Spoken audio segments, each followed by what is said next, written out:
I've always wanted to do it. And my kids were saying, we need to spend Christmas down at the beach sometime. We always talked about doing it. But I've never been to the beach outside June, July, or August. We're not going this year because our family is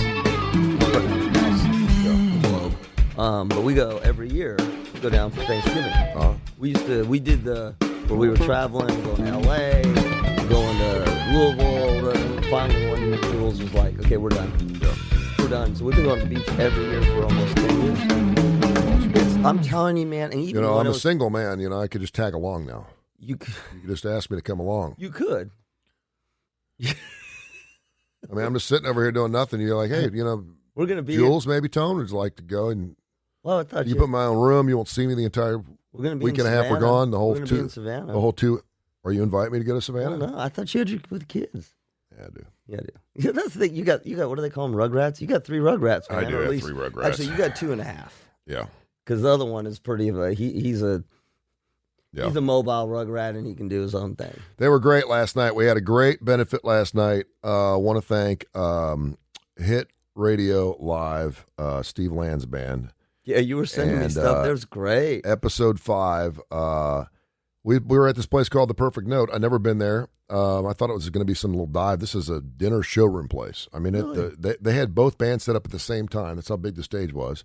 So they went set to set. They didn't take any breaks in between. Beautiful. So from 7 to 9:30, it was all music, and they played everything from Steve Perry to Ambrosia to Lionel Richie. And I was like, listen, I brought thousands of bands on. I've never heard such an eclectic variety night filled of music. They were playing Stephen Stills, Beatles. It was like there was everything but heavy metal. There was some rock, there was some Journey. They played Be Good to Yourself. There was some rock and roll. I was like, and the crowd was a little bit older, which was great, but they really appreciated it. It's the first time I've been out where I've seen people older than me actually really enjoy themselves. How much older, roughly? 10 to 15 years, okay. 70-year-olds. Yeah. Now, there were younger people there, too. Yeah. There were some younger people there. There was a whole group of college kids that were there that just like that type of music. College kids love, what college kids love to do? Yeah. They love to drink and sing like songs from the 70s. Like Sweet Caroline. They do Neil Diamond and they do all that kind of stuff. And yeah. Well, that was the weird thing is the songs that they picked were like, I can't even describe. It was kind of like they sang "Love Is a Battlefield." And I was like, and there was this one woman there named Jen who just could sing unbelievable. And I'm going, "Love Is a Battlefield." Who came up with that? Because that's not a song you would normally go to a club to hear. No. And so to hear a band pull it off the way they did was like, wow, it was great. And we did it for the Bright House Foundation, which of course is a foundation that my ex and I started about 10 or 11 years ago. And we've obviously gone through some changes, and so we're finding ourselves again. So it was good to get back out there and bring awareness to special needs individuals in the state of Alabama, and we raised some money for that. And TK, who is the owner of the club, was nice enough to donate the room last night. Right. And it's a showroom. It's a big room. It was super cool. But we had a great time, and thanks to everyone who was a big part of that. And it was the first time that I've been in a club or a bar in 3 years. Yeah. The last time I was somewhere was down at Workplay for the Damon Johnson show, which was a year ago this past Wednesday. Can you believe that? We did our show, Facebook Live did 3 years ago on Wednesday, and I was like, and so to be back in that, and there was adrenaline going, and just to see everyone having a good time, it was great. We had a great time. That's wonderful. It was a lot of fun. So, it was super. It was a hoot, man. Also last night, a little programming note. Blues Almighty with Austin Hanks. Mm-hmm. He was supposed to have Matt Sorum on last night. He did have Matt Sorum on. We didn't have Matt Sorum on. I've got my blues coordinator who does all the blues stuff and puts the show together and stuff, and evidently liked last week's episode so much that he decided to play it again last night. So Austin's reaching out going, dude, the new one's not up. So what we're going to do is we're going to play, because Matt Sorum's birthday is today. Matt Sorum, of course, of Velvet Revolver. Played on, I think, 3 albums with Guns N' Roses. Can rap the Skins, great guy, and he's a good friend, Austin Hanks. Great interview we had with Matt Sorum. And so my apologies to the Austin Hanks fan people, because they were wanting to hear that interview last night. It didn't air, so we'll play it on Thanksgiving night. It'll be a great special holiday with Matt Sorum, Austin Hanks, Blues Almighty next Thursday, and I'll promote that. And my apologies to Austin because he is knocking it out of the park. And I know he was like, where? It ran. It was just the one from last. Every Blues Almighty is fantastic. But we already have times to have replays. So we'll play that next Thursday. So he's a week ahead on everything. So my apologies to all the Austin Hank fan club people and the Blues people. But if you listened to the show last night, I was in this bar. It was loud, and so I was listening to make sure that everything was good. And I saw Blues Almighty. We were good, and then I realized it was the right one. So my apologies. That's on me. Management must have been pissed at you. Someone's getting their ass reamed today. Did you get a call from management? Like, what's going on? I am management. Oh, right. I'm the one that was making the phone calls. To yourself? My Blues coordinator. Yeah, I know. I was like, hey, yo. And he's like, I know, last week's show was so good, dude. I wanted to play it again. I was like, dude, we do new shows every night at 8 o'clock. I said, it's a new show. There's times we do replays. We can archive it. We'll podcast we don't also. So we'll have that. Okay. I had a little epiphany about one Cam Newton this morning. You bet. Which way? I know you've gone so many different ways. I hate Cam Newton. I don't like Cam Newton. Right. I don't like his YouTube channel where he's smoking cigars. I think he's full of shit.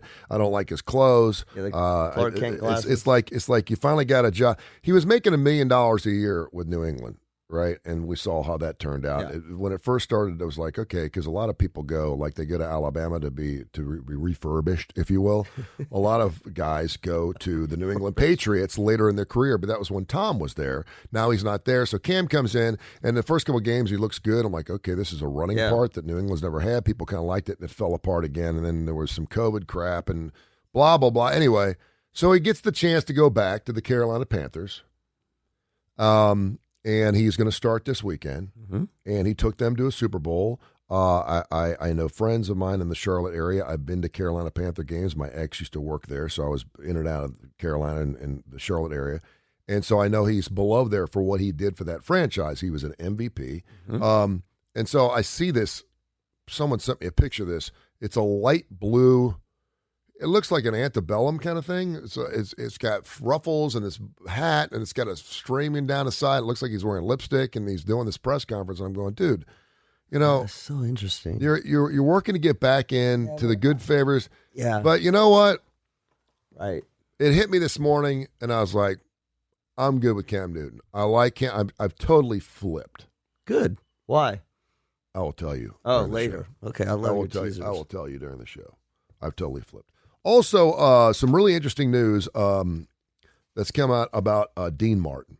Now, we were talking about, I had more people comment to me yesterday about the list that we did, the top 10 female people.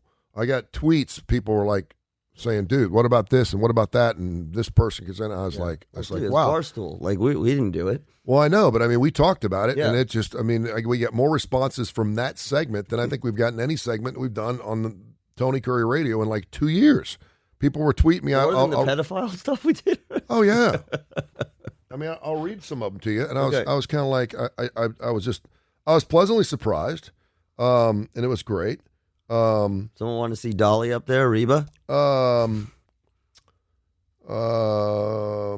Jody Jones says, Blues is in my bones. Looking forward to it. Sorry you missed the one last night. Really loving the app. I've been sharing it with nearly everyone I know. Finally a station that's not afraid to play some deep cuts. Keep it the good work. We got that. Prince is one of the greatest male singers of all time. That's interesting. Well, okay, go ahead. If we're putting Ashley Simpson in as one of the greatest female singers, I'm putting Eddie Murphy in as one of the greatest male singers. I'm telling you, the Ashley Simpson thing, I think, was purposely done so that people wouldn't just blow by it. I can't even tell you what she sings. That's it. That was it. That was it. Female vocals or female front? Chrissy Hine, Grace Potter, Katie Topin. Yeah, but you talked. You're my favorites from Ted Graffos. He wrote in. So a lot of people were really interested. And so we started going back like we do because it's the music we remember. We started going back to the Stevie Wonders, and I thought Frank Sinatra was a great singer. Do you see how quickly that we pivot to men? I think it's really interesting. Well, it's because there's a lot more men singers than are female singers. A lot more. 10 to 1. Just in rock or in general? In general. Really? Yeah. No, I don't. Maybe not now, but there is certainly, there have been a lot more. If you took every individual that was ever in any band since the 50s, that's what I mean. So probably 10 to 1. Across genres. Yeah. Okay. But well, no, I'm Demi Lovato. I was just starting to think all the pop. So I saw this story about Dean Martin today. Okay. And I love Dean Martin. I grew up watching Dean Martin movies and Martin and Lewis. My dad was a big Dean Martin guy. I've got his autograph around here somewhere. He was the king of cool. That's what he was called, the king of cool, right? And I remember the whole Martin Lewis breakup and them getting back together again. I remember when Martin showed up on the muscular dystrophy thing, and it was really uncomfortable and weird, and the Rat Pack, the whole night. Also knowing that Dean Martin is a little outside, although I think on Facebook people probably know if they played Dean Martin last night, the place would have gone crazy. Yeah. So, but there are only one time during the year you can talk about Dean Martin and its relevance, and that is the holiday season, because the only time you hear any Dean Martin on the radio is now. Yeah. Someone said he's the greatest singer? No, there's a brand new documentary coming out about Dean Martin. There is. Oh, okay. It's called Dean Martin, King of Cool, which premieres tonight on TCM. Features never-before-seen archival footage and delves into Martin's strained relationship with Jerry Lewis, his bromance with Frank Sinatra, and the personal tragedy of losing a child, which I didn't realize. Dino Paul Crosetti was born in Steubenville, Ohio, which I know is 1917. That's a great, can I stop? That is a great name. I know, right? Like, you didn't need to change your name. Yeah. That was great. What's really interesting, and his daughters come out, and her name is Deanna Martin. She's 73. What a lot of people don't realize is he grew up as a blackjack dealer, so he was no stranger to Las Vegas, a boxer. That's cool. And that the first time he saw Jerry Lewis in 1945 at New York's Glass Hat nightclub, he knew they had something special. He's like, listen, you and I could do a comedy routine. And it turned into 16 movies together, and obviously they had some friction there during the thing. They were like brothers, his daughter said. As Uncle Jerry would say, they had magic in a bottle. There was also a point in time where Dino looked at Jerry and said, every time I look at you, all I see is F and dollar signs, which obviously didn't sit real well with one Jerry Lewis. The interesting thing, though, about this, and again, some people that are watching going, who the hell's that? Everyone knows Johnny Carson is. When Dean was always on Johnny Carson, he always had a drink in his hand. She's saying that 90% of the time, that was apple cider. So it was for cool and that purpose? he was always playing the drunk because it was cool to be, and he would smoke cigarettes. And the other thing I didn't realize, they're saying he was a hell of a father. He had 8 kids. That's either a hell of a procreator or a hell of a father. 8 kids from how many marriages? 1? I think from 1. Okay, well, good. That's great. She talks about going to see Don Rickles on the Vegas Strip. I mean, Don. No, I'm just like for you people out there don't know Don Rickles, Mr. Potato Head. Under 40? Would you say anyone under 40 is going? What the? Well, Don Rickles, I mean, was in Toy Story. Yeah. He strongly supported the civil rights movement. Good. He said the Rat Pack was invited to the White House, but Sammy was not. Yeah. Really? Mm-hmm. Who's president? Johnson? It was in the 70s. No, earlier. Not Nixon, Johnson, maybe, yeah, could be. That's terrible. I know, right? That was JFK. He said, if JFK becomes president, I'm going to ask if I can come to this, become the Secretary of Liquor, Deanna said. Martin strongly supported the civil rights movement when Sammy Davis wasn't invited to the new president's inauguration. Martin refused to go out to Loyalty Davis, who was in a mixed-race marriage with Mae Britt. Sammy's was one of them. His wife was one of them. If you could uninvite Sammy, Dad's thinking was like, if he's not going, then he's my friend. I'm not going. That's surprising. It was at Kennedy. It wasn't. Maybe it wasn't Kennedy. It said during Kennedy's. Said JFK. Yeah. Oh wow. You know, Sammy was Jewish. Oh yeah. I know, right? I love me some Sammy Davis Jr. The episode where he kisses Archie Bunker. Yeah. Is like one that'll go down. And he also was one of those kind of guys that would throw parties at the house, and when he started turning the lights off, it was time to go home. Anyway, interesting. I'll email it out. But I thought, because you never talk about Dean Martin until it's Christmas time, and then you talk about Dean Martin. I don't know why I brought that up. It brought back some. Does that make you feel better? Yeah, it's a little. That was a Tony's moment. Tony moment. No, you know, we talk about over the next 5 to 10 years, and I've had this conversation with Damon Johnson, who, by the way, will have his show on tonight. It will be a new show. at 8 o'clock tonight. Tonight's going to be his top 6. You're going to push the I button? will be down here at 8 o'clock tonight. It's it's not Dean Martin tonight. It's Led Zeppelin's top 6 songs from Damon Johnson. Good topic for Damon. What favorite Dean Martin? That would be, I think that's one of the topics we're going to have. We have like 25 different topics we have to get through. But artists that we would be surprised by his association with. Okay. Whether he loves them, whether he's got I know he's into Muddy Waters and Robert Johnson and old rock and rollers and old blues guys. Or something like that. Yeah, but is there anybody does Damon Johnson love the Indigo Girls or the Go-Go's? Or that would be Marilyn really good. Manson, or that would be really good. What are some guilty pleasures that people don't know about Damon Johnson? He may not tell you. Actually, he would. No, he would. He's got that's great. The whole Dean Martin thing is one of those things where over the next 5 to 10 years, I hate to tell you, I know. I know how big the news was Eddie Van Halen died a year ago in October. It was huge news. It was everywhere. Yeah. Because he was one of the greatest guitarists, if not the greatest guitarist, certainly of our generation. And we're going to lose the Paul McCartneys. We're going to lose the Charlie Watts. We lost Charlie Watts. And Charlie Watts, I would say, was an A-, just because he was in the Rolling Stones. Right, but his was... He wasn't a front man. He was very unassuming. And so he was huge only because he played the drums to the Rolling Stones for 50 years, and they were back on the road, and everyone knew. There's not too many bands that you can name every member of the band. John, Paul, George, and Ringo, Mick, Keith, Charlie, Ronnie. There's not too many bands. I can't do it with Metallica. I can't do it with Loverboy. I can't do it with it. Just think about the bands where you can name every member of the band. Now, if you're a big-time fan, you can do that, but most people can't. And so we're going to be losing all these people. And I remember, if you want to go back 20 years ago, when I was in my 30s, a lot of people were saying the same thing about the previous generation. We're going to lose the Dean Martins. We're going to lose, the Frank Sinatras. We're going to lose the Sammy Davis Jr.'s. Yeah. We're going to lose the Bobby Vintons. These people that no one cares about it now.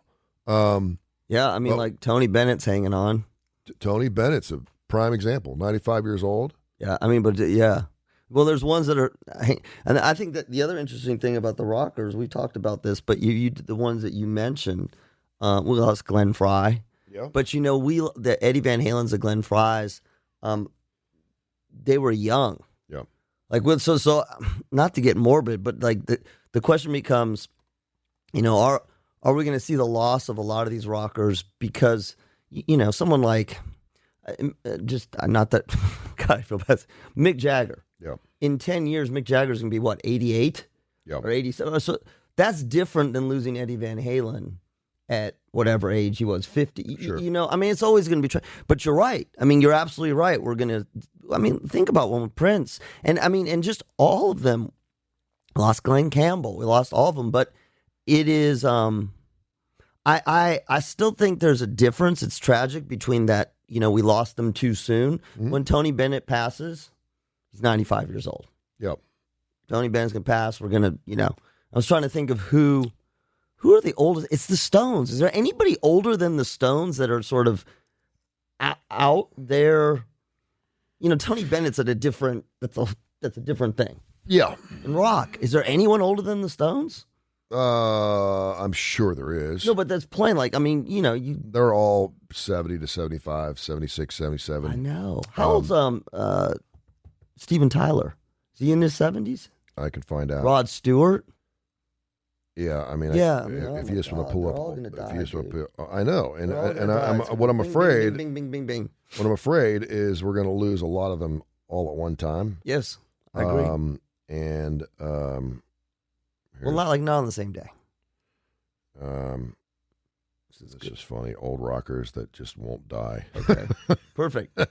Well, it's funny because I got home last night after my deal, and was watching some television, and last night they had the Latin Grammys. Really? In L.A. And the record of the year was won by a 79-year-old. I don't even know who the guy's name is. That's interesting. Yeah. 79-year-old Latin guy wins record of the year. That would be... Now, Well, that'd be I could get Stones. Yeah, but I mean, the Stones would never win a Grammy right now. Right. They wouldn't because they haven't. Well, No, they're going on. Yeah. But that would be then maybe if Tony Bennett. I know Johnny Cash won something late in his career, but I don't think it was record of the year. I don't know if it was a Grammy. It may have been country music or something. And I know sometimes they'll throw you. Like that'd be like if Tony Bennett and the Lady Gaga thing won record of the year. Yeah. Tony Bennett's 95. Yeah. Song of the year now. It may win just because Lady Gaga's in it, but I don't think that. Yeah. Anyway, I just think it's interesting. And Dean Martin was one of those guys. It'll never be like that again. No. I'm trying to think. Is Michael Bublé, Harry Connick Jr. I'm trying to think some of those big band guys. I know Brian Setzer with the Stray Cats tried to do that big band thing. It doesn't stick. Brian Setzer did at first, and Harry Connick it did, and Bublé it did, but it those crooners. You know what that is? Crooners. There are no crooners left. There are no crooners. There are no old crooners left. Oh, old crooners. Yeah, I say it. Would you call I wouldn't say Michael Bublé is a crooner because I think you have to be in a certain generation to be. Do you? Distinguished as a crooner. You can say Nouveau crooner. He's like nouveau. Yeah, crooner. I mean they're fake crooners. They're great singers. They're not fake. I don't even think Michael Bublé would want to be known as a crooner. No. They're just crooner is like, and some people right now are probably thinking it's like a macadamia nut cookie. Ooh, we're making some snickerdoodles and some crooners tonight. Really? You put chocolate chips in your crooners? Yeah, crooner's an old singer, right? This is our. They just don't exist anymore. We don't call them that anymore. I have one of my earliest, fondest memories is I go to my grandfather's house, and every Sunday, he'd walk out, unshaven, cigar in his hand, not lit because he's just chewing on it or whatever he's doing. He's in a jumpsuit. Yeah. And over on the hi-fi, the entire time, Frank Sinatra, Glenn Miller. Well, it's mostly Frank Sinatra and Glenn Miller. Yeah. Yeah. I mean, it's just that's a time gone. Yeah. You see the thing I sent you about the rocker? I did. That story's about that story's about a week old. Yeah. Oh, I didn't know. Okay. Yeah, I actually saw that. I like that they apologized. Well, she should have. Well, no, I know, but I think the funny thing is there was a whole list because that's what on our website TonyCurryRadio.net. There's a whole list of rockers who have urinated on. Yeah. So that's not unique. It's not really. Unfortunately, because really you know what we were talking about yesterday, weird thoughts that are normal. Yeah. And that one would have never come to my mind. Yeah, it was kind of weird. To pee on somebody. So this was from this year. Willie Nelson, 87. Oh, yeah. Dionne Warwick is 80. Tony Bennett's 95. Paul McCartney, 78. Really? Paul McCartney's younger than I thought. Okay. Ringo Starr is 80. Yeah. Yoko Ono's 87. I'm going to go. It's got a little rather. Bob Dylan's 79. Yeah. Keith Richards and Mick Jagger, 78, 79 respectively. Charlie Watts obviously passed away. Ron Wood, 74. Barbra Streisand, 79. Yeah. They're all. I mean, I'm telling you, man. Dolly Parton is 76. I mean, think about. Eric Clapton's up there. Rod Stewart's up there. You know, and it's across genres. I mean, you can go across genres. Think about. I mean, I feel so talking about this, but you know, think about. And she's healthy, but think about when Dolly Parton goes. Dolly Parton's gonna be a big one. I mean, they're all big, but like Barbra Streisand. Yeah, she's this, but Dolly Parton will be. Yeah, because she is so beloved. That's what. Yeah, people love her. Are there beloved Paul McCartney? I was gonna say, who are the beloved rockers? You know what I mean? Because like because rockers is a little different. Not that people dislike them. Like, well, Mick Jagger, is he beloved? Yeah, I don't know if. I would say. You know what I mean? I don't think rockers really care about being beloved. I think they care about being loved, but not beloved. Is there any? See, Paul McCartney. Just because the Beatles, right? I don't think Paul's beloved. I think people love him. I think he's great. You have to have like a soft, tender side to be beloved. Elton John. He's been pretty outspoken about a lot of different things, particularly now. Paul McCartney's been out there hammering on people. Roger Daltrey's not beloved anymore because he's hammering on the Rolling Stones. Why are they doing? Are they like grumpy old men? Yeah. Well, I asked Damon Johnson about that on the show on Wednesday, and he's like, "Yeah, it was like Roger Daltrey saying, 'Get off my lawn.'" Well, that's exactly. What are they doing? He's like, "I think they're just curmudgeon. They're just tired. Yep. They're just trying to pick up." Because I said, "There's plenty of room for the Rolling Stones, the Who, and the Beatles, right?" And they're all bickering. He's like, "I know." And I said, "They don't need to sell records. What's the relevancy of Roger Daltrey telling?" Now, obviously, he's asked the question, and so it becomes fodder, right? It becomes, what do you think about Mick Jagger? Oh, sounds like an old blues. But I mean, to Damon's point, he brought up, he said the Rolling Stones were a blues covers band. They were, that's what they did. When they first started playing, they were a cover band. So, oh my God. Did you see Disney Plus is releasing the Beatles, all the undiscovered tapes that they put together? I thought we've done that like 16 times already. No, they found another set of tapes. Really interesting. I watched the backstory of it, and just to watch, I mean, I'm not musical, but to listen to them rehearse and stuff, like some of it was really bad. Yeah. Really bad. And I'm not a musician, but it was bad. Like the Beatles stuff was? This is rehearsals and or their writing and all that kind of stuff. Yeah. And it just, I mean, I don't know what I was expecting, but it was raw to say the least. Yeah.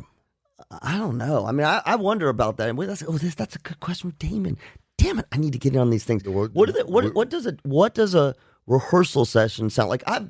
My son sang, and I'm not talking, choir or a cappella. My son sang and played music and did stuff with like Katie Jacobs. And I heard some of the rehearsals, and they were rough. Yeah. But like the Beatles stuff that I heard, it's amazing. Well, that's why they're rehearsals, right? No, I know, but it was like what I heard and then what came out. Yeah. It's just, we talked about, I think this is what we talked about yesterday. Who of the Beatles, would you consider John Lennon a great singer? No. Right. I mean, maybe that was it. Maybe it's just, again, I'm just using. I wouldn't consider Paul McCartney a great singer. Right. So when I don't know. So who we already did this. Are any great rockers? Who are great singers of the rockers? Paul Stanley's a great singer. Okay. So but you can't. I can't believe I'm saying that, but it's true. Yeah. Well, sure they do. No, they don't. In rehearsal. Yeah. Well, no, but not the way that he can actually sing. Yeah. Yeah, that's Did you see him in rehearsals? Like, Paul, stop. I'm sure that there's. That's the whole Eddie Van Halen thing too, because there was evidently like 1 million tapes, like literally 1 million tapes, because he would just get up there and just do riffs. Right. And it's not, we think it's going to be like a new Van Halen song that's going to blow our socks off. It's not. It's just him riffing for 5 or 6 minutes and farting around, and we'll probably go, what is that?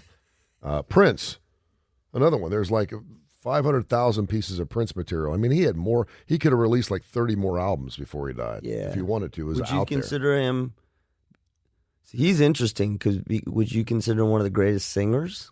Evidently, Jody, one of our listeners, said, an interesting thing, because I mean, his voice was all over the place. I mean, his range was incredible. Yeah, I would have liked to hear him just sing like a straight song. I think that's the problem. Yeah, I think that's we don't get to hear. That was so great about MTV Unplugged. Yeah, that was to me that was the greatest thing, is to see Guns N' Roses, to see Axl Rose, to see them up there, acoustic-ish.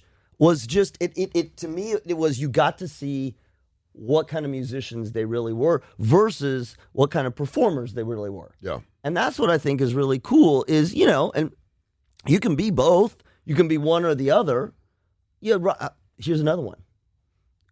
Rush. Mm-hmm. Can Geddy Lee sing? Geddy Lee can sing. Oh, I don't know if I'd say he's one of the top 10 singers of our time.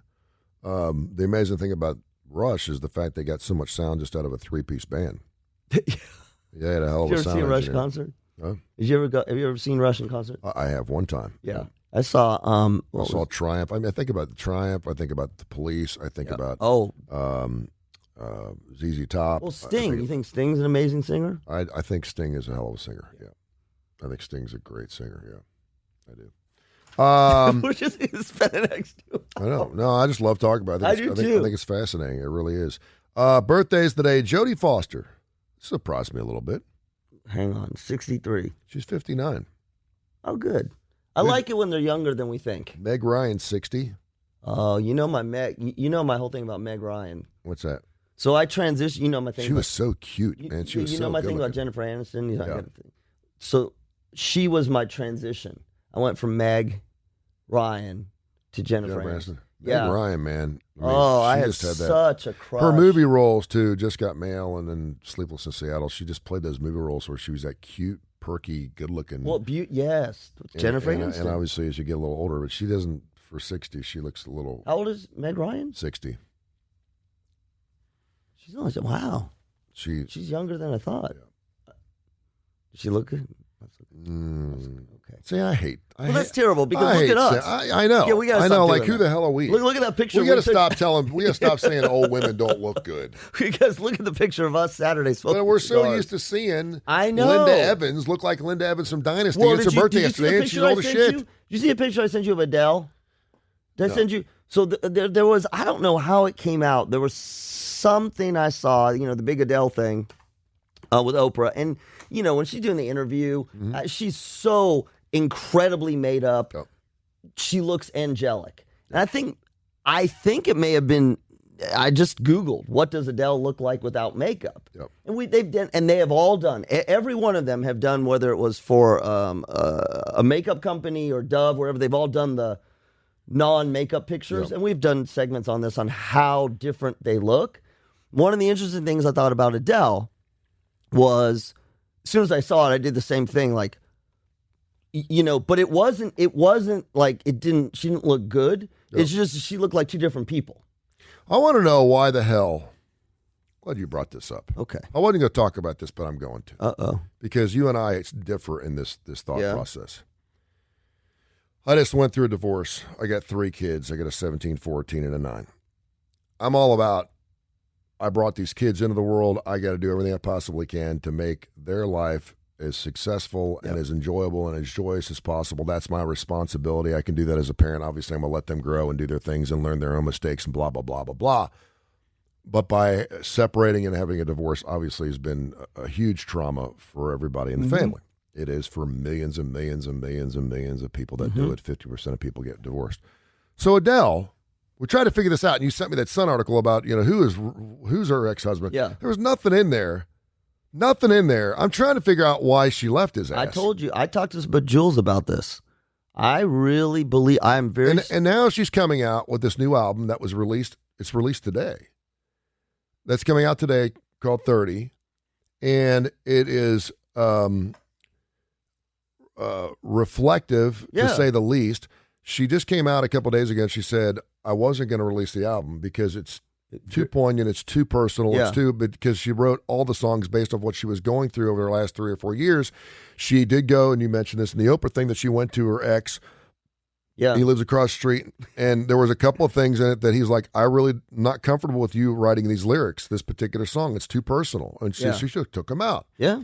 But there's one song on the album that she uses a voice recorder of her son. Oh, I haven't heard this. And her answering questions. And she's like, I destroyed his life. I've destroyed my son's life by leaving his father. She said, you're half me and you're half your dad. Yeah. And by me leaving your dad, I am destroying your life. She said that to her son? Yeah. And she's No, she said to your son. To her son, in this voice thing, she goes, I have to reconcile. What are you doing, Adele? And she said, hopefully, in 10 to 15, 20 years, when you hear this song, you'll understand why I did what I had to do. Yeah. She said, but she still is just distraught and in turmoil with the idea that she said, I'm destroying the life of an individual, particularly my son, only for my own happiness. I have a problem with that. I have a problem with that. Because, and I know there's some cases where the parents are going to be much happier apart, and I understand where you're coming from, that it's healthier in some ways to see kids with two parents that are apart that are happier than when they're together and they're beating the hell out of each other. I'm not talking about abusive, but if you just got things you can't work out, and you got one side, or maybe someone's met someone else, or maybe they've come into money, or whatever it is. I'm not particularly saying that, because I do think there's some marriages that end that don't need to. I don't think they work hard enough at it. I'm just tired. I've been with you too long. I'm changing. You're not changing. But we got it. And then the kids are going, hey, yo, you brought us into this mix, and all of a sudden I'm going back and forth. I'm living in different school districts. I'm doing this, that, the other. I don't know where the hell I'm, The only thing that makes it easier is because so many people do it. But it doesn't make it easier. It's like losing a loved one in a car crash. It happens 100,000 times a year. But if it happens to you, it's the worst thing you can ever go through. Just because death is a part of our life. And in birth, when you give birth, it's the most amazing thing you'll ever see. It's truly a miracle. And then when you think to yourself, wow, I can't believe how many millions and millions and millions and millions of people go through this. It's still incredibly special to that individual. Absolutely. My father-in-law said it best. He's got MS. He's in a wheelchair. He loses his wife, who is his main caretaker. We didn't know what we were going to do with him because he's in a wheelchair. We didn't know if we should get hospice or somebody in there. And he's like, I lost my wife of 30 years. She was everything to him. And he's like, and I'm looking out in the street, I'm looking into a crowd at a store, and I'm thinking, man, half those people have been through the same thing I've been through. And as much as it hurts my heart, as painful as it is, it's easier to redeem my feelings and think I'm going to be okay because I know so many other people have done it. But it's still incredibly painful to yourself. And so, divorce is such a, my kids, so-and-so's, he's going to his mom's this weekend, he's going to his dad's. And I mean, there's so many people that have done it that we're accepting of it. That's the one part that pisses me off, that so many people think it's okay. In her particular case, she knows she's done something horrible to her 8 or 9-year-old boy. And she's like, I feel incredibly guilty. And I can find the exact quote. I feel incredibly guilty that I have totally destroyed this kid's life, as I know it, to make me happy. Yeah, but okay. She's still going through it. First of all, she's young. Yeah. She's young. And it sounds like there's something there. I know exactly what's going on. I know what's going on. And the destroyed his life, I mean, okay. So let's dive into this. I still think that her ex, and because she has said this, she said he saved her life. He was stability when her world was chaos. Yep. When your world is chaos and you find somebody who you're attracted to and they represent stableness, comfort, they make the world okay. It is, I mean, a lot of times that's what attracts us to people in general. Yep. You make me feel okay in the world. I think absolutely she needed that. She fell in love with that. She loved him for that as well as other things. I think that like every other situation, she changed, people changed, she evolved. And look, she came from, the other thing is and we see this all the time, she came from a divorced family. Yep. Dad was an alcoholic. Yep. And she did what so many kids from a divorced families do, which is I am never going to do what happened to me. Yep. And I think what happens is you come to a realization. I don't think many couples, maybe even most, I think by the time it gets to that, they're not just like, I'm out of here. It's just, I'm not going to work any harder. Yep. I think what Adele realized, like a lot of people, is I have a choice to make. And this is not going to be the best life for me. And the part where I disagree with her is this. She feels guilty about her son. She is not destroying her son's life. Right now, she feels like that because she feels selfish because she's doing it for her. But I will tell you this, that to the extent that she is a healthier, better version of herself, her son's life is not destroyed. Like, it's not destroyed. And I go back to the same thing. Imagine if they stayed together. Imagine this, and this is a couple who are not, as far as we know publicly, they were not at each other's throats. Yeah. Okay. They were only together for 3 years. Now they met, they had a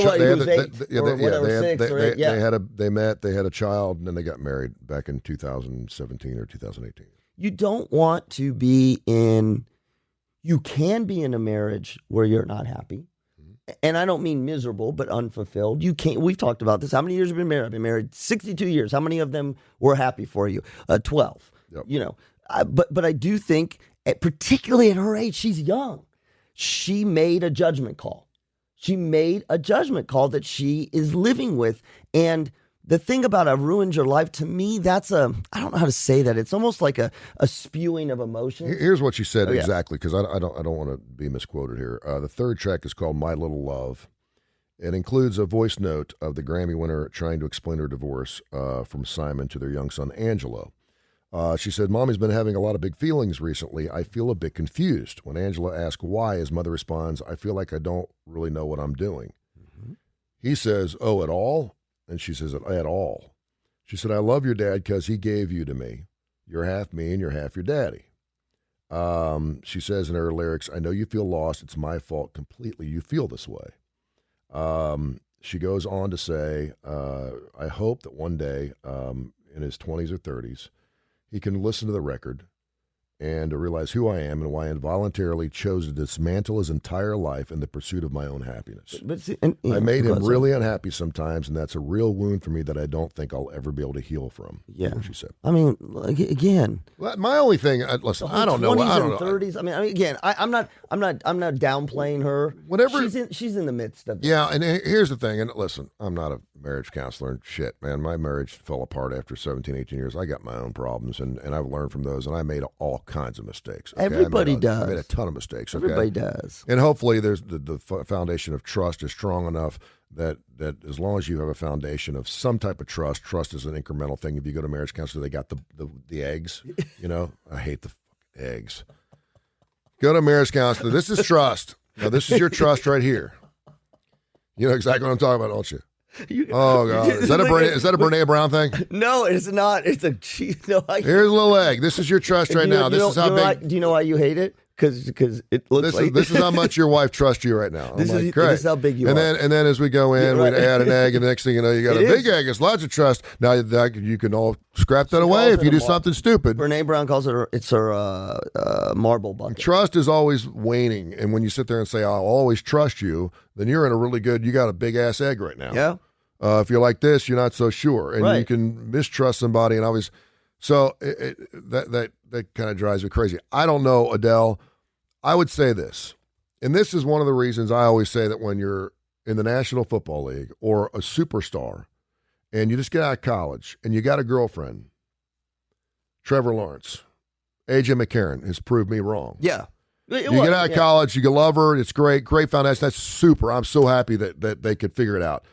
When your life goes through major changes, yes, that can include a job change, a huge drop or raise in money, moving, trauma with death in the family. Whenever you have a major change in your life, let it work its way out. And to me, and I don't know, Adele, just in the last 5 years, has exploded. Something tells me that they met before she was huge. She was Adele already. She was famous, but she wasn't Adele like now. No.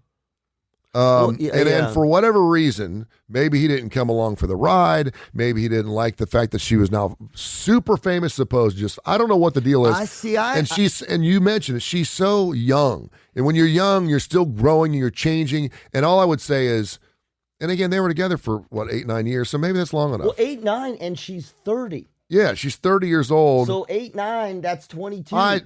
It wouldn't surprise me at all if they're remarried in 3 years. Well, yeah. And that sucks because you put this kid through all this hell. The kid. Okay, we got to.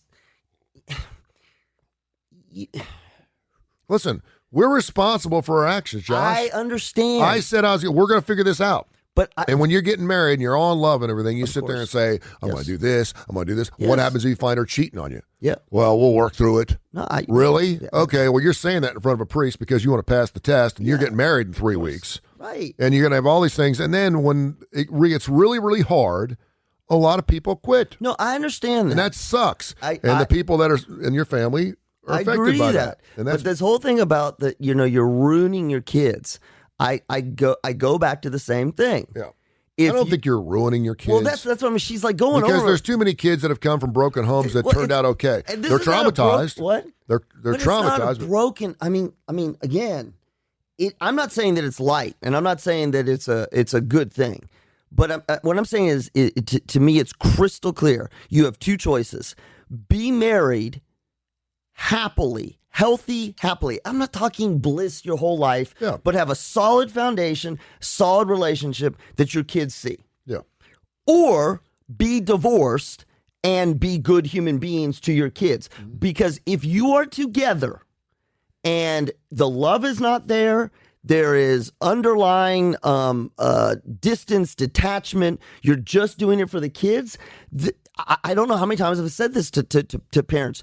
Your kids know what's going on. Sure. You are, it's apples to oranges of trauma. I just wonder.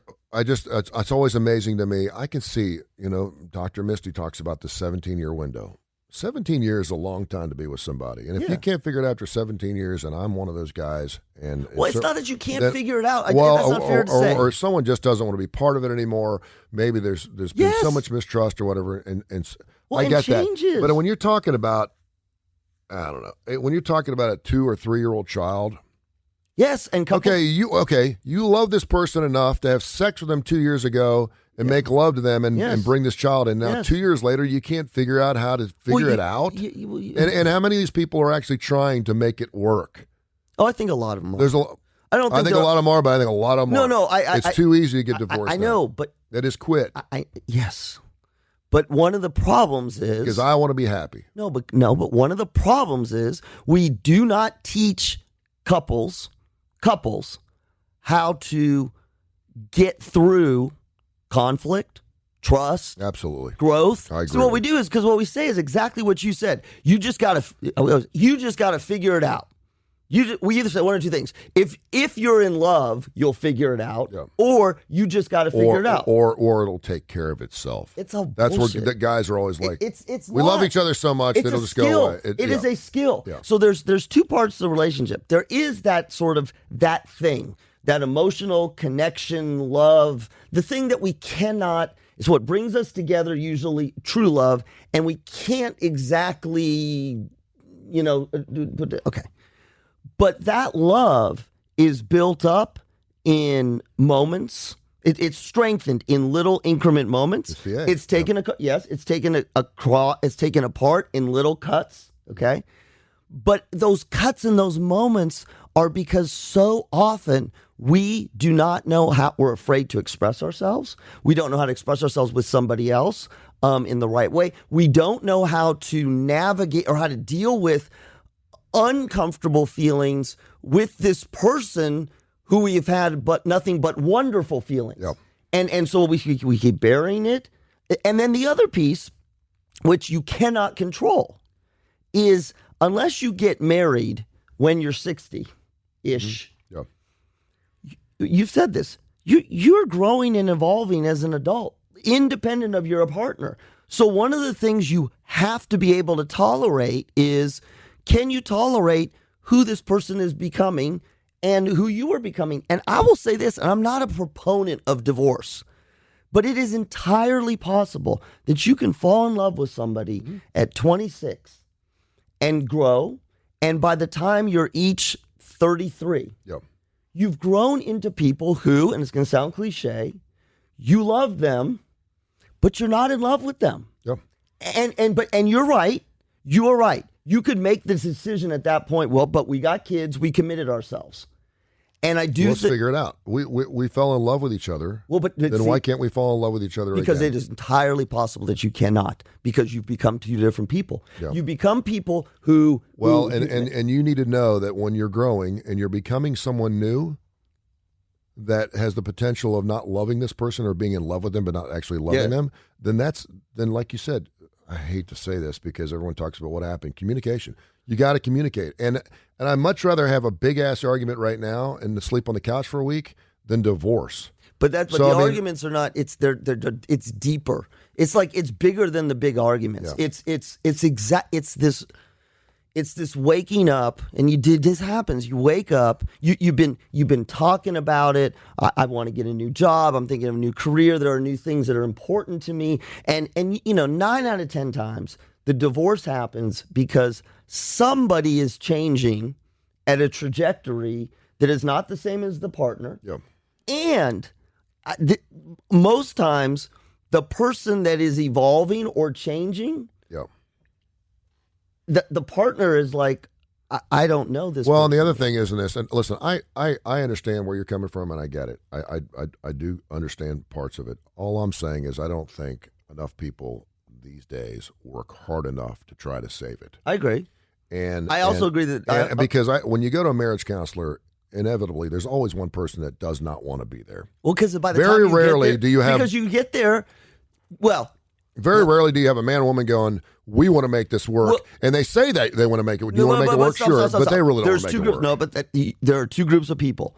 There are the people that go to marriage counseling because it is falling apart. Yeah, and they've waited too late, and they get in there. They're not divorced, and it's like a. God, it's like it's COVID. You're being intubated and you're like, give me the vaccine. Mm-hmm. There's that group. But there is also, and there's a large group of couples that do this. They're like, oh crap. Things were really good and now we're seeing them be not so good. Mm-hmm. And it's, I wouldn't even call it's not preventive medicine, but it's like you're starting to, was going to work into a commercial. Is your prostate starting to not work quite as well?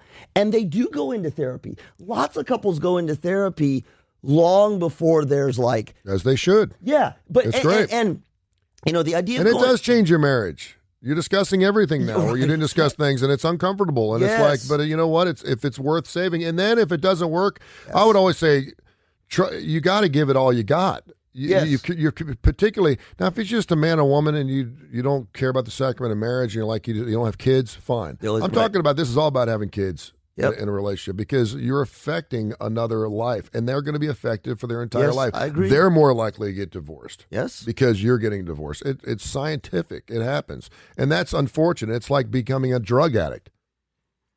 I know that if I'm a drug addict, my kids are more prefaced to be a drug. That's my responsibility. So I have to take my responsibility for my kids and realize that. And so, what you do directly affects what your kids see, what they feel, and how they're going to react, and even psychologically how they're going to live. Well, this is why we've said, and the whole Adele thing, she is getting blown up for being a hell of a singer and being so open about things. But I do want to hear more. I want to know at this point. Wait a minute. It sounds like you left this guy in the dust, unless he was a child molester or did something. No, but she does. I want to know more. No, and I agree with you. I want to know more. I will give you this. It is quite possible. And again, we're speculating on shit that we don't even know. Yeah, that's what we do. But it is quite possible that, and I've seen people do this. It's going in you don't even know it is going in the wrong direction. You've talked about it. Yep. Like, I'm becoming this. I don't want you to be this. This is where we're going, etc. Let's try to figure this thing out. Yeah. I do think that you come to a realization that this is not the life that I want. Mm-hmm. But how long do you sit on that? Because of her age, right? So what I'm saying is, did she come to this realization? Again, she's 20. She's. Sorry. Yeah. Taking a hotline call? I am taking a hotline. Talk about one of our great sponsors because I have to take a phone call real quick. Yeah. Thanks.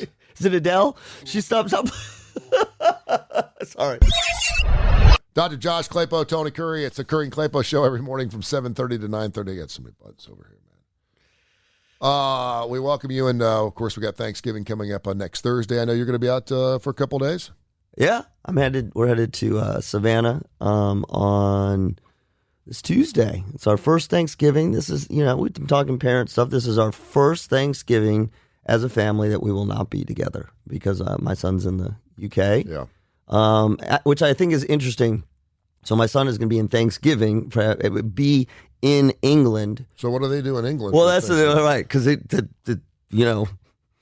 Thanksgiving for us is a celebration of coming here. And do they celebrate Thanksgiving there? No. But that's what I was like, because we thought that was kind of ironic. I mean, Thanksgiving is. We just think it's universal. Well, no, that's about as. It's not anti-British, but it's. Yeah. True. That's what I mean. It's like we came over and we were separate. So I asked him. He's like, "Oh yeah." He said, "There's all the Americans who are there, they do Thanksgiving." So he's actually going to have more of a Thanksgiving with his cohorts at Oxford now than I'm going to have. We're doing non-traditional Thanksgiving with my daughter and my wife. What's non-traditional, mate? Well, we're going to Savannah, Georgia, because that's only a 2-hour drive from my daughter. I got you. And we're just sort of like hanging out. Non-traditional in the way that you're just not doing a big Thanksgiving meal. And we're not doing. I'm the only one in the family who I love. We've talked about this on our show. My favorite meal, if I had to pick one meal, is a Thanksgiving turkey, stuffing, and cranberries. Yeah. That is my favorite meal. Mm-hmm. Think about it. You don't, just because I'll do the stovetop stuff, but I have not done stuffing since last Thanksgiving. Right, and it's a shame because stuffing's well, and you can have every one of those things. Yeah. It's not that hard. Although turkeys, there's a whole thing on turkeys are like $5,000 now. It's like gold. Oh, I know, right? Yeah. So anyway, I'm not going to get that. We eat turkey. We just don't eat turkey as we do it on Thanksgiving. Yeah, you can get sandwiches, slices, turkey breast. It's like ham for Easter. We eat ham sandwiches, but we don't eat the ham. That's right. Well, and you can't get right, and and me going to Publix to get. I love Publix. And I love the turkey they have at Publix, but getting like 26 slices of turkey, putting them up and putting them in the oven is not going to be the same thing. So I will not have. Dude, I wonder what a turducken costs this year. I don't know, but I was at your favorite place at Trader Joe's. They have turduckens at Trader Joe's? No, they don't, but they didn't even they had no turkeys. They had like ham, like kind of the half of the spiral ham, and it was like, it's super expensive. Like, it's crazy. It's really weird of all the things everything's. So anyway. Yeah, ham's supposed to be cheap. Yeah, like the Smithfield hams, like you get the good hams, $40-$50. I mean, for like a pound. I'm like, really? I mean, it's. I haven't even looked at turkeys. They still get plenty of frozen turkeys up there. Yeah, you're okay there. Yeah, the frozen ones, yeah. I will not be having that this year for Thanksgiving. The thing is, because when we used to, my dad would pick the carcass apart. Yes. Save me the neck. Yes. And my dad would pick the carcass, clean like a vulture, for like 5 or 6 days. That's a long time. So we got everything out of Thanksgiving. And my mom would make, turkey and dressing, and then she'd make turkey sandwiches, turkey casserole. That's my mom. And she'd get everything out of that bird. I mean, now when I make a turkey, we have it, we eat it, and then it's like the whole stinking bird. I can't eat it all. It's like there's nothing I can do. No, well, my mom would do. I think I'm going Cornish hens. I'm going to tell my kids they're baby turkeys. My mom used to do everything you just said, the whole vulture thing. Yeah. Then at the end, one step further, she called it the carcass. Put the carcass and you make turkey soup. Yeah. You use the. We went all the way. So you get the turkey. Then you get the turkey sandwiches the next day. Yep. Then you pick some crap out and you have turkey salad, and because you save a little breast. Then you pick it out and then it's turkey casserole. And it's actually funny because proportionally, each time you go to the next meal, there's less turkey and more something else. Yeah. Because by the time you get to the casserole, it's mostly like whatever cheese and and then the last one is you take those bones, throw it in, put some vegetables. There's little bits of micro meat. Yeah. And your turkey soup. And once the turkey soup's gone, then it's Hanukkah. then it's Hanukkah. Hey, Cam Newton is going to be playing this Sunday. He's back with his Carolina Panthers. Remember, he won an MVP with them. He took them to a Super Bowl. And he's got his YouTube channel. I don't think he does that anymore. He's been in and out of the National Football League. He was with New England for a while, and that blew up in his face. He rubs people the wrong way. Yes. He's rubbed people down here the wrong way ever since the Cam Newton Auburn thing with the computer. It's just been one mess after another. And I'm sitting there, and there's someone sent me a picture of him. He's got a light blue hat. It looks like something that Dick Van Dyke would have worn in Chitty Chitty Bang Bang. He's got the blue thing. I'm like, And I'm all about the man, the clothes. If you feel that comfortable looking that different, hell, you watch the National Basketball Association. Guys get Russell up buses. Westbrook's Russell up there. Westbrook. Oh, I mean, yeah. those guys can pull it off. And again, I like Russell Westbrook, so I think it's kind of funny. But he's serious about his clothes. And I see Cam, I'm thinking, you're the leader of your football team. The quarterback's supposed to be the leader, and you look like an idiot. You look like a buffoon. I appreciate the fact that you feel confident enough in yourself because he gets blown up. There's memes of him and his goofy suits, and I like when someone is comfortable enough in their own skin to say, screw you, because I've done it. And so there's people that obviously want to see him fail miserably, and Carolina, when he left there, was a weird situation, but he is somewhat of a chosen son because he did take them to a Super Bowl and he won an MVP. It's hard to believe that was, 6 years ago that he won MVP. And so I'm looking at this morning, and normally whenever I don't like somebody or something, it's on me because I don't know Cam Newton. I mean, I've been reporting him for 15 years, and we used to hammer on him because I was an Alabama guy, and I had Al Greco, and he was an Auburn guy, and we used to get in arguments about it and blah, and we didn't know if he was going to be able to play in the national championship game, and was there money taken, the bag man's out there. That whole thing was a farce because we never found the bag man. But, if you're going to dress like that and be like that, you have to have a certain amount of success in order to pull it off. So if Jeff Bezos or Elon Musk or President, whoever's had some type of, you could say that's successful, and they want to wear buffoonery, they want to wear goofy clothes or whatever. And again, I think Cam, first of all, I thought he was gay just because of the clothing he wears, because it's very feminine in a lot of different ways, and he seems to be very feminine. He's got feminine features. He seems to be he's a hell of a football player. I mean, you can make an argument next to Joe Burrow. He had one of the most amazing football seasons in college football, period. Without Cam Newton, Auburn's doing nothing that year, and without Joe Burrow, LSU's not going 15-0. And so I finally came to this spiritual place in my life. I'm going, the guy's won an MVP, which is hard to believe. The guy's gone to a Super Bowl. And for most players, that's enough. And so from this point on, I'm going to go, Cam, you do your thing. I hope he is successful. I mean, I went from a hater to a tolerator. I'm kind of like, you know what? If you want to look goofy and you want to wear your clothes and we're getting a good joke out of it, and people are making fun of you and he doesn't seem to, and the whole Superman thing, if you want to do that, you have shown me enough success in your career. He's not going to be a Hall of Famer. I don't know if he'll ever win a Super Bowl. He certainly, sure as hell ain't going to do it at Carolina. Their defense is good, but their offense is terrible, and I don't know if he's going to make that big of a difference. I know a lot of people, when he was at New England, they're like, wow, we've never had a running quarterback. Well, he's not a running quarterback anymore. He never was a running quarterback. He ran for his life early in his season, and in his MVP year. I don't know how many yards he had on the ground. But one of the reasons he did that was because he couldn't make his reads, and by the time he got to his third read, he was running for his life, and he was getting 160 yards a game. So I finally said, Cam, I'm going to take you for what you are. I may not like it. I may think you're goofy looking. I may not like your attitude or your ego, but you've won an MVP and you've gone to a Super Bowl, and that's enough for me. What do you think? Yeah. Ah, good if for the you. guy had never had any success. Well, yeah. I mean, you don't. But he's had enough success for me to say. That's why he's at the pressers. Yeah. Right. I mean, it's almost like a selection bias. I mean, the guys and gals that we see all the time in the pressers they're successful at some level because they're either the quarterback or they're the point guard or whatever. They're the ones coming out for the press conference. So even if they've had a bad game, by definition, they're not bringing out the third string person to be who's dressed however they're dressed at the press conference. So by definition, he's successful. And that's the thing. People, he's not successful. Yes, he's successful. If you ranked everyone in the National Football League, everyone, first string, second string, whatever, he is successful. Second thing, the clothing thing, look,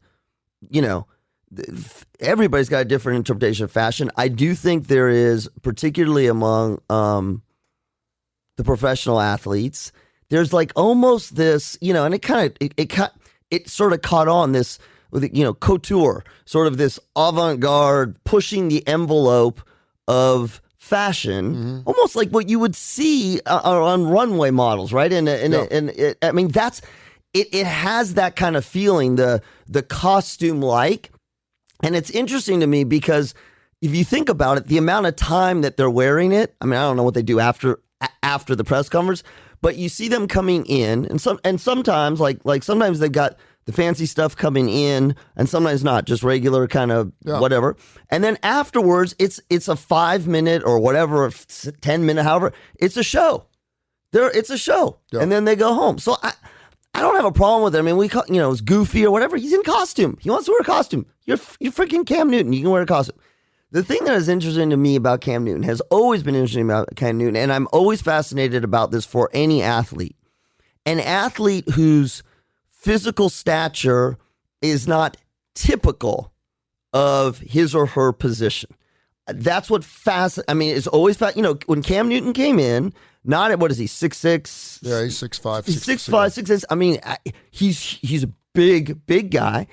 And I always find it interesting. What do we do with that? Or Tua, he's a tiny little thing. Uh-huh.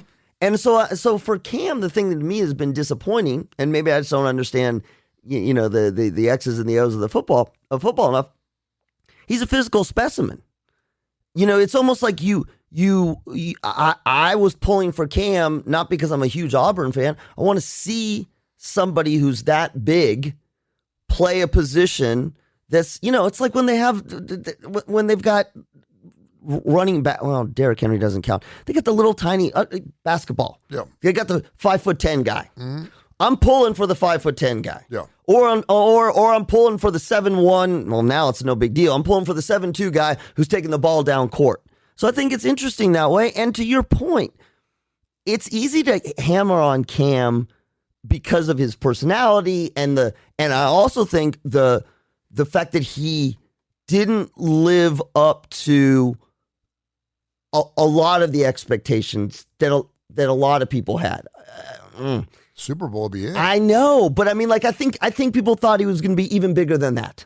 Well, when he won his MVP year, you're thinking to yourself, okay, this is. I mean, you didn't see the fall. You wouldn't. But we've learned enough by watching the National Football League that if you're a running quarterback or an RPO guy, it doesn't last.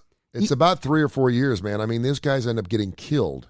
And I remember seeing him in the last couple of years where, the last couple of years with Carolina, where he would be on one knee calling the play and was having to push up with his hand. I'm like, dude, you're banged up. You're messed up. There was something happened physically. I know he got hammered at a goal line because he walked across it doing a Superman thing and someone knocked off his ass, which I loved.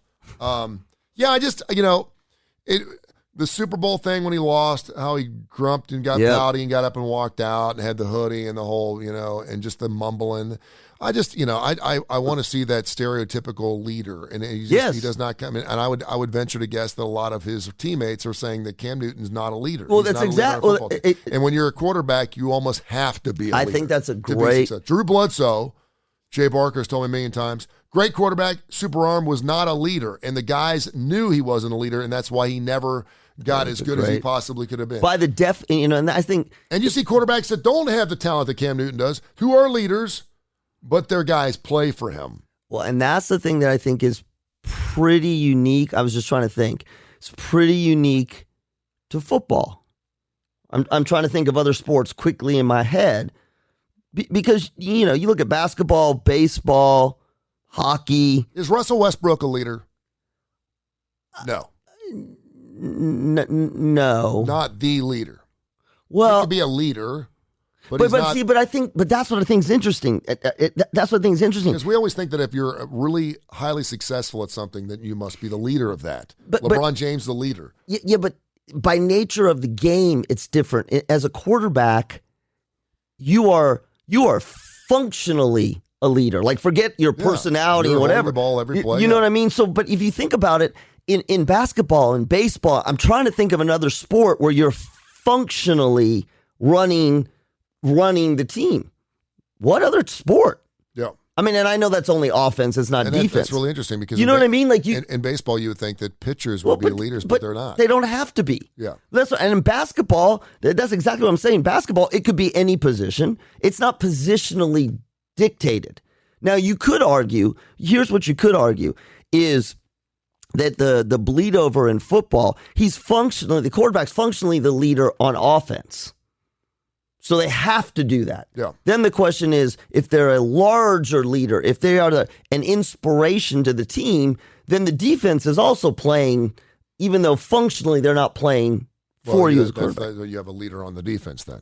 Well, that's what I was. Okay, so that's what a lot of people are saying, that Alabama was having an issue this year because there's not that leader. Although you can certainly make an argument that they do have one. Because with the quarterback in a football team, the success of whatever the organization is usually dictated by a person who has to perform at a high level to make that happen. And if your quarterback is performing at a high, I would say Tim Tebow is a hell of a leader, but it doesn't mean he's going to make it the National Football League. Well, I was just seeing, this is what I was going to say. He's a leader. You can have a leader. You can have somebody. But his skills lack so much that the guys were like, you're a leader, but it's not for us. You're an inspiration. You're an inspiration to us. We would follow you, by who you are and what you are, but you don't have the skill base. And you see this, I see this in business all the time. You get both pieces, right? You get the CEOs who are wonderfully inspiring, right? People love them. Yeah. They would do anything for them. But then after a while, if they're not great business people, they would do anything for them. But, the company's like, okay, but you can't bring us to the promised land because you don't have the skill base. And you see the flip side. They're horrible leaders. They're tacticians. They know how to, know how to, but after a while, the problem with that is it's kind of like the Cam. Nobody wants to play for the CEO that is not a true leader. So you run into it. It's interesting because whenever you look at really highly successful people, we just assume that they're great leaders. Oh, gee. I'll be the first to tell you. Scottie Pippen. They may be great facilitators. They may be really, really. Mike Shula. Yeah. Wasn't the leader. I mean, he may be the leader of the quarterbacks. Right, he's a great quarterback coach. He may lead that, but as far as being a head coach, the leader, the top guy, the shepherd, he wasn't. It just wasn't. We've seen that with a lot of different coaches. There were, Brent Venables, another guy out of Clemson. Everyone's like, he's going to be a head coach. I don't think so. I think he's really, really good at a defensive coach, but I don't think he's going to be that guy. The only way you find out is you go tackle it and see if you can. I think about players all the time, though.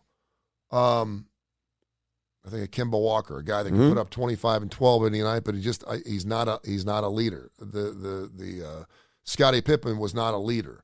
And to have a guy who is super good at what he does and leads. But see, sometimes too, leadership. So leadership is a skill set. Some of it's innate. Some of it's a skill set. But it's also you can be hindered in your leadership by who is around you. So the whole, and not to get it, but the whole Scottie Pippen, Michael Jordan thing,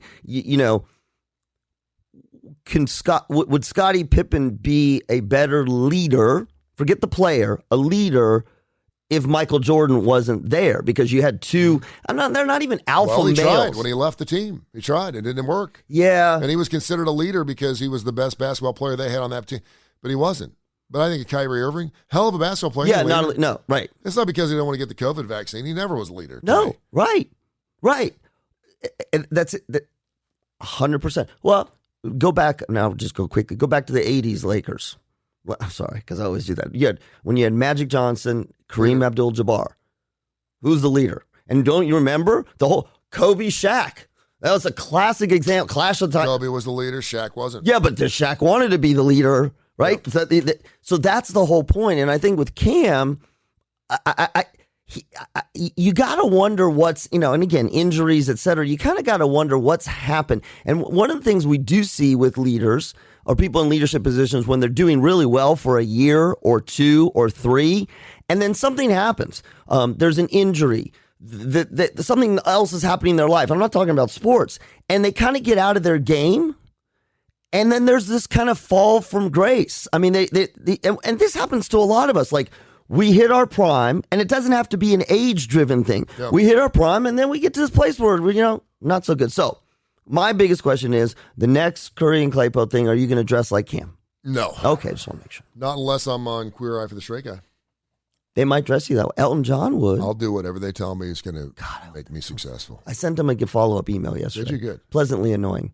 Because one of the links that I sent them. If they look up your stuff, they're going to see it. You're for real. And yeah, but it doesn't.